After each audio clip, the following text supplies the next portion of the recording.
Sebastian Leok, et nädalavahetuse esimene kvalifikatsioon oli väga hea, et 6. koht, kuid esimene sõit 13, et kus niisugune kaotus tuli ka?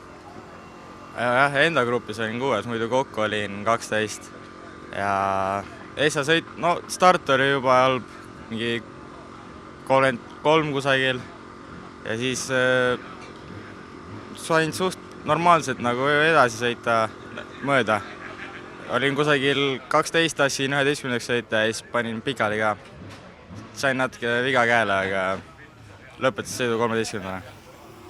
See käevigastus oli sul eile õhtul isegi natuke tõsine, et selline valutav, et kuidas ta paranes nagu tänaseks ära? Eile oli väga hull, aga täna hommikul ärkasin üles, see oli palju parem. Ja esimesed ringid andis tunda käsi aukudes ja tugevates maandumis nagu suur hüppe oli, siis andis tunda veits, aga moto lõpus oli juba parem, päris hea oli isegi. Täna teine start oli niisugune suht ebaõnnelik, et mis juhtus sul ka seal stardis? Jälle oli start päris halb. Muidugi halb minek oli ja siis kukkus ette ja siis ma loolist seisin täpselt taha sisse. Ja siis ESA ring veel 7 realt välja ka. Sa tõusid kogu aeg nagu kõrgemale ja võtsid ka lõpuks Richard Pardi ära. Kas Richard Pardi äravõtmine oli ka hea tunne sees?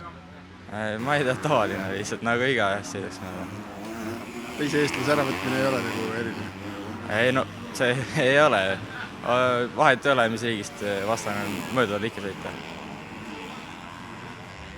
Kas tänane sõit oli nagu selles suhtes, kui tagantpoolt tulema hakkad, et on ka niisugune raskem ja keerukam? Ikka on raskem tagant tulla. Mis sul need järgmised võistlused on, et osadel on siin Eesti meistrivõistlused, mis sul on? Järgmine nädal on Adak, siis sinna ja siis vaatab jooksvalt. Aga tänud, edu sulle! Aitäh!